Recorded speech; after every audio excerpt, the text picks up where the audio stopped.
Os streamings estão meio que destruindo o cinema. Essa é uma discussão bastante interessante que me deixa pensando muitas coisas, mas que também não quer dizer que é o fim do cinema. A espécie humana, no geral, ela avança muito rápido, né?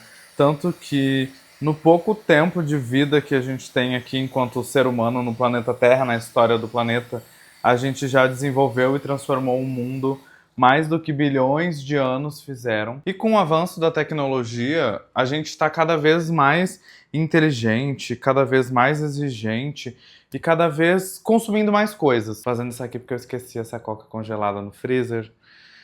E aí agora tem que descongelá-la. A gente, enquanto sociedade, a gente produz e consome muita cultura porque muito do nosso entendimento de conexão vem disso, então é super importante que produtos de cultura, que aí entra filme, música, teatro, cinema, streamings, existam e continuem existindo.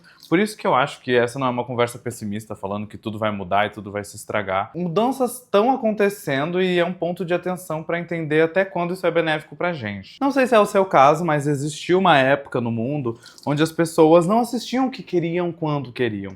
As pessoas tinham que ligar a televisão e assistir uma coisa chamada grade de canais. Nas grades de canais a gente tinha os canais de televisão e cada um tinha a sua programação, então eles tinham toda uma lista do que ia passar no dia, igual é a Rede Globo hoje em dia. E antes, quando eu era mais jovem, né, eu sou de 98, então eu sou uma criança aí dos anos 2000, era muito comum da gente em casa assinar a TV a cabo, e na TV a cabo a gente tinha os canais além da Globo, da SBT e tal. Dentro desses canais a gente tinha a programação, e aí se a gente quisesse assistir, sei lá, Friends, por acaso, que não era o meu caso, tá? Não gosto de Friends, mas se quisesse assistir, a gente teria que esperar até 6 horas de segunda-feira, que é quando passava um episódio de Friends. Quem viveu aí a era dos filmes de High School Musical tinha que esperar pra assistir High School Musical até a hora do filme lá do Disney Channel. A gente não simplesmente ligava a televisão e colocava no que queria, não existia essa possibilidade. A partir do momento que o streaming foi inventado, a gente começou a ter à disposição algumas produções.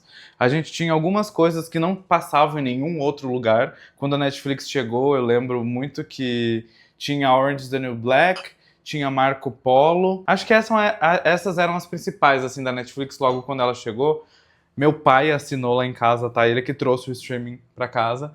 E eu lembro que eu acho que foi em 2011 que ele assinou. E não tinham muitas produções ainda. A gente entrava na Netflix, tinha, sei lá, 20 coisas pra ver, mas já era muito louco, porque a gente tinha séries completas lá e dava pra ver tudo de uma vez se a gente quisesse. E isso realmente foi muito revolucionário, é muito legal a gente ter à disposição um monte de produções pra assistir, até porque hoje em dia, né, isso mudou e o que aconteceu foi que os canais de TV pago meio que morreram, ainda existem, mas geralmente quem assina é pessoa bem mais velha. Eles foram substituídos pelo streaming, porque agora a gente tem o streaming da Netflix, a gente tem o streaming da Disney, a gente tem o streaming do Amazon, a gente tem o streaming da HBO. E meio que mudou, mas é a mesma coisa. A gente continua pagando para acessar produtos de várias marcas diferentes, inclusive que tem filmes e séries que vão migrando de uma plataforma para outra toda hora, isso é super comum. E tudo isso impactou muito a forma como a gente consome, porque vários novos vícios foram criados. Ter à disposição um infinito de produções para assistir é muito legal. Poder escolher se a gente quer assistir uma por vez ou tudo de uma vez, na teoria é legal, mas acaba criando um comportamento viciante na gente. Quando a Netflix chegou, ela popularizou o termo binge watching. Binge watching é maratonar uma série, é assistir tudo de uma vez. E isso parece ser muito legal, mas a longo prazo a gente já tá vendo que prejudicou muito. Consumir uma série de uma vez, maratonar 10 episódios em um dia, além de ser uma hiperexposição do cérebro e uma hiperestimulação e tudo mais, faz a gente processar as informações, muitas informações, em cada vez menos tempo. E esse comportamento tem feito as pessoas procurarem coisas cada vez mais simples para elas poderem entender. Porque vem aqui comigo, é impossível assistir Game of Thrones em um dia. Não tem cérebro que aguente. São complexidades de história, são complexidades de personagens. É muita informação pra gente assimilar de uma só vez. E aí o que vem acontecendo, principalmente na Netflix, é que eles estão produzindo um volume de séries, de filmes, cada vez maior, numa velocidade galopante, astronômica, e simplificando cada vez mais essa história, porque eles sabem que eles educaram o público a fazer o binge watch, a maratonar. E pra maratonar uma coisa, não dá pra ser uma coisa muito densa, não dá pra ser uma coisa muito complexa. Agora repare só, não estou falando que é um problema assistir coisa leve, não sei o que todo mundo só deve assistir coisas que são complexas, que vão fazer a gente pensar, não.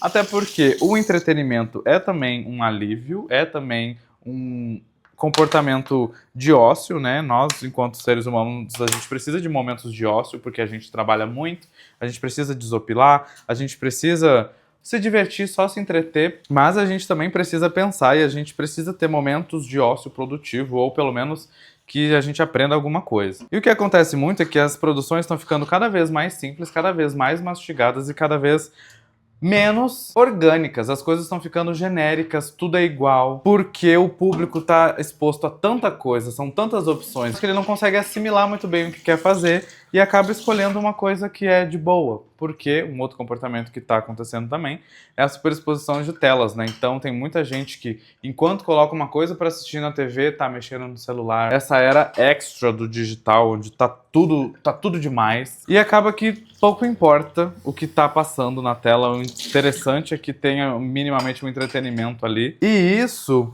por ter a facilidade de a gente acessar dentro de casa, por ter a facilidade de a gente poder ligar a televisão e viver isso em qualquer momento, quando a gente quiser, isso acaba criando um comportamento vicioso, inclusive, onde a pessoa vai associar esse momento de assistir televisão a um momento de desligar a cabeça, ou um momento que ela coloca só como plano de fundo e tudo mais. E isso impacta o que eu comecei a falar lá no início do vídeo. E isso impacta no cinema. Hoje em dia, com essa geração super exposta aí que tem TDAH e não sei o que, precisa de sempre estímulos visuais, a gente tá tendo vários episódios desrespeitosos no cinema. De pessoas que chegam na sessão e ficam conversando, ou pessoas que ficam mexendo no celular o tempo inteiro e não prestam atenção em nada. Pessoas que estão achando que estão em casa. Por quê? Porque criou-se um padrão. Porque criou-se um comportamento. E como a gente tem esse comportamento de que é muito fácil a gente conseguir uma informação, é muito fácil a gente presumir alguma coisa por conta das redes sociais, por conta da exposição de telas, por conta do comportamento, ao assistir entretenimento que está sendo instaurado nas casas, as pessoas já presumem muita coisa e querem sempre resumir, querem entender. Ai, vi um trailer, já entendi a história, o filme é sobre isso. Ai, começou o filme, falou tal coisa, então é sobre isso. Tá todo mundo muito ansioso para querer entender tudo na hora. E o cinema, principalmente o cinema, tem o seu tempo. A gente entra numa sala onde fica tudo escuro e a única fonte de iluminação, o único ponto da sala é uma tela gigantesca na nossa frente, porque existe um processo para assistir um filme. Quando a gente vai ao cinema, a ideia inicial, né, que deveria ser de todo mundo, é parar tudo que está fazendo e assistir esse filme. A montagem de um filme, ela não é a mesma montagem de uma série. Então, um filme, ele provavelmente vai ter um tempo maior de construção do que uma série, porque uma série tem que te convencer no primeiro episódio que tem, sei lá, 60 minutos. Um filme, em 60 minutos, ele vai desenvolver a ideia principal dele, mas ainda tem muita coisa para acontecer. São tempos diferentes, porque são produções diferentes e a forma como elas são construídas é diferente. Mas como a grande maioria das pessoas estão acostumadas em consumir coisas muito rápidas ou coisas que se explicam de maneira muito óbvia e tudo mais, a interpretatividade...